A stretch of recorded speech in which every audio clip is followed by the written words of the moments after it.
richer. The documentary that we just watched introduced a lot of theories. We heard about donut economics, degrowth, participatory economy, economic democracy, etc. And at People's Economy Lab, we also talk about a just transition framework and a solidarity economy.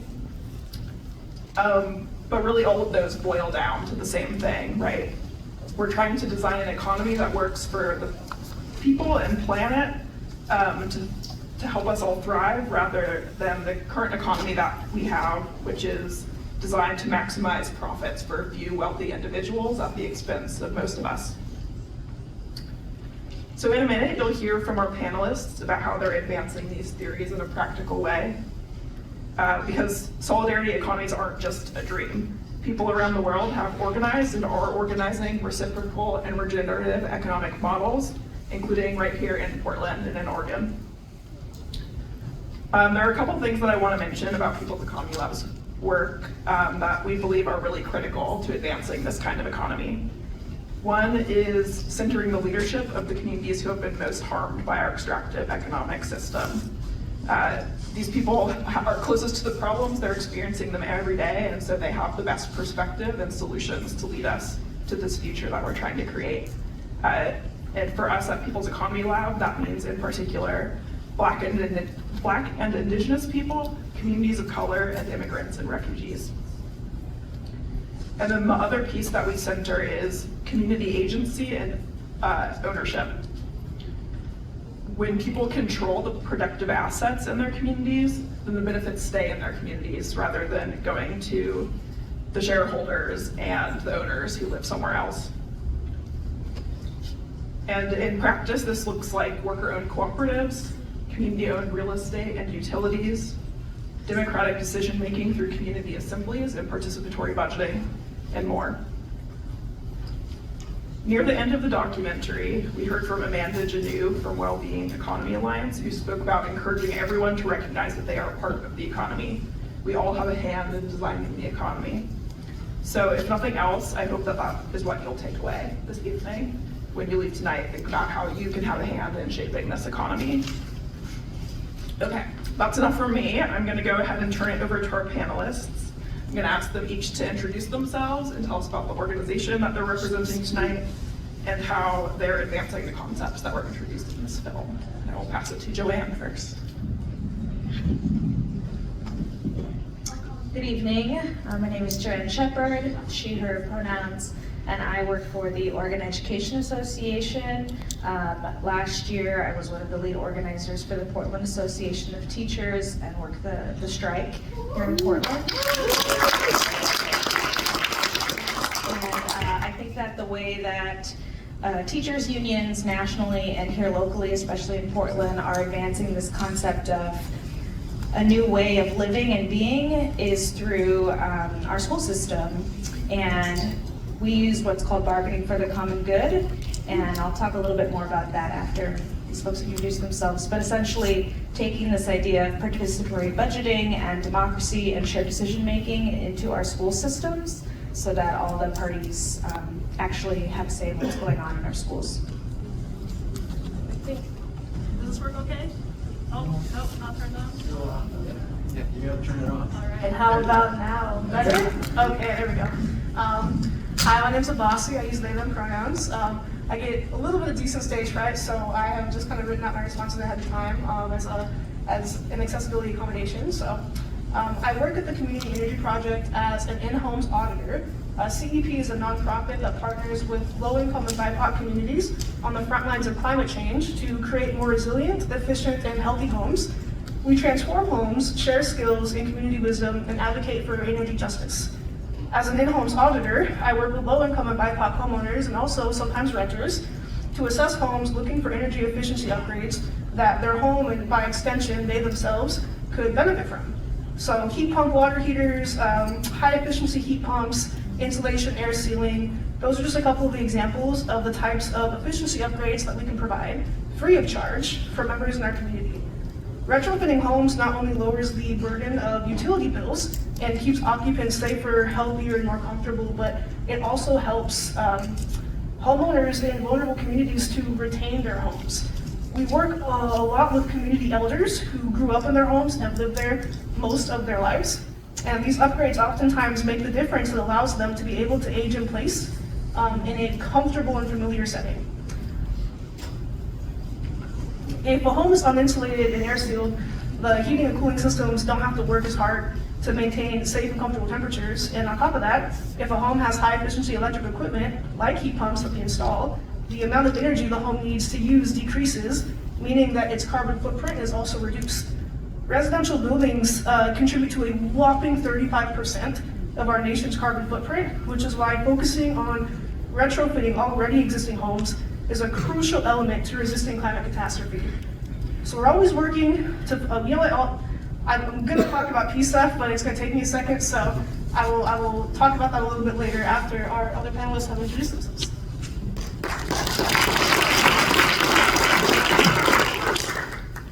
Hi everyone, I'm Kadis Ashe. I am the director and one of the co-founders of the Black Oregon Land Trust.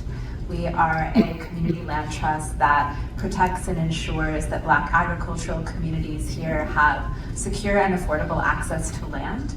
And the regenerative agriculture training, the cultural connection and community, the infrastructure support, the capital access to actually grow thriving lives and communities economically, environmentally, culturally. And that seems like a lot of things, and it is, but I think as what was shared in the film and at least mentioned was that if we're forming a new and just economy, it has to be interdisciplinary. And that's really how our work was generated, was what are all of the conditions that we need for thriving life in our communities from the ground up.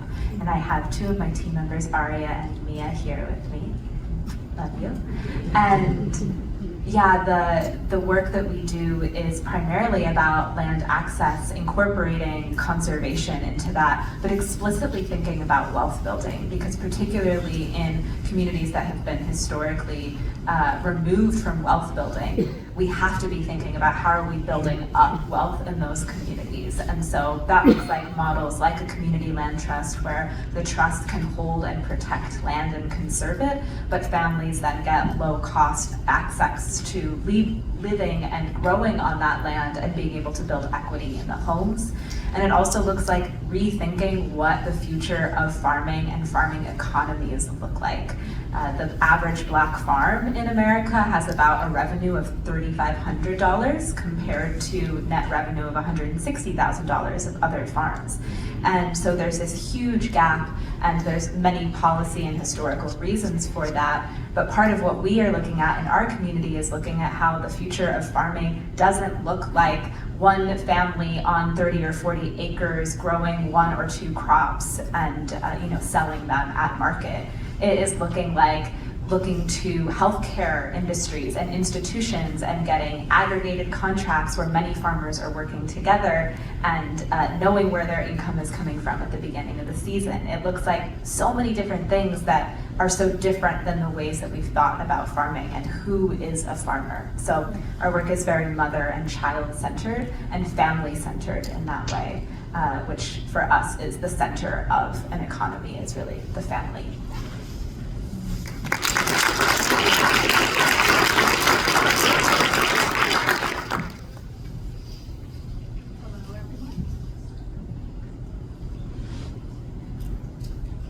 Hello, good evening. Hi, my name is Maria Sippin. My pronouns are they or she. I have had a lot of titles these past few years. I recently resigned from my committee position with the Portland Clean Energy Fund, where I spent the past 4.5 years setting up the program's guiding principles with a volunteer committee and trying to shepherd how the fund spends its resources after the fund grew more than anyone had ever dreamed of as a result of the pandemic, and corporations that have gotten richer who pay into the PCC tax really created this healthy pot of climate action funding for us locally. So that's one to watch. I am also here because I am a community organizer for Community Budgeting for All with my colleague Jim Labby back there. Raise your hand, Jim. Jim's been my mentor and colleague and someone who got me more politically active since I moved to Portland, Oregon from Los Angeles, California. I've spent my recent career studying in Los Angeles, Amsterdam, and Portland, trying to figure out how do we transform these systems, because I knew early on as a young person working in homeless healthcare back in Los Angeles that something's got to change. And one of those issues I decided to focus on was systemic change in the transportation sector, because many of my patients could not get to their appointments. So that brought me to Oregon, where I worked on my degrees in urban planning and public health, spent several years as a bike and pedestrian analyst and planner with the Oregon Department of Transportation, working on safe routes to school, and then spent this entire year trying to figure out what kind of political change can I support. So I worked on a winning campaign for Mitch Green for Portland City Council. Beginner's luck as a campaign manager, and I also started to support other emerging campaigns like community budgeting for all. So I figured that I can't be an elected official, but I do love to support all kinds of systems change, and it's an honor to be here with all of you.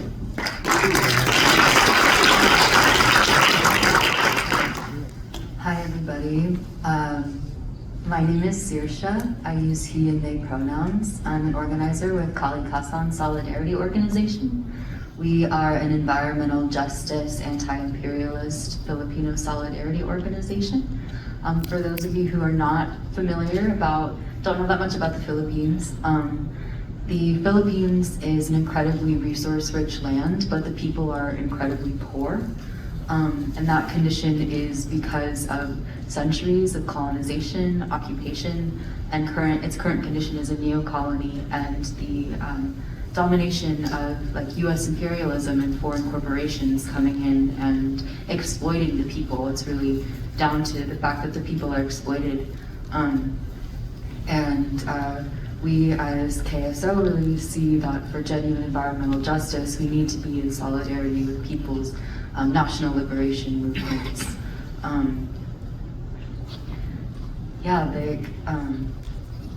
Sorry, my brain just turned off for a second.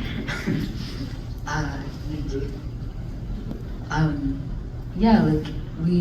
think the film did a pretty good job of showing that especially the part about corporations really having a hand in our governments, right? But I think something that it didn't quite touch on is the fact that these governments which are helping these corporations access resources in exploited countries, they do that extremely violently. I think it's really important to remember that people have been resisting, in the Philippines, people have been resisting for hundreds of years since the Spanish colonization. And the US government is not only funding the counterinsurgency against activists and land defenders and revolutionaries in the Philippines who are fighting against these exploitative systems, but they're also directing it. They're really sharing with them how to do it. And so we see the urgent need as people who are fighting for climate justice to stand in solidarity with activists who are facing kidnapping. They're being called terrorists, they're being tortured, and they're even being killed for defending their lands. And we also see just the power of solidarity. There's an organizer, an activist, Brandon Lee. He is a Chinese American from SoCal. He lived in the Philippines for about a decade fighting and supporting indigenous people in their struggles against mining corporations. And he survived an assassination attempt by the armed forces of the Philippines. He is quadriplegic now, but he continues his fight for the people. And as KSO, we really have the analysis that we need to fight imperialism together and stand in solidarity with the Filipino people. Yeah.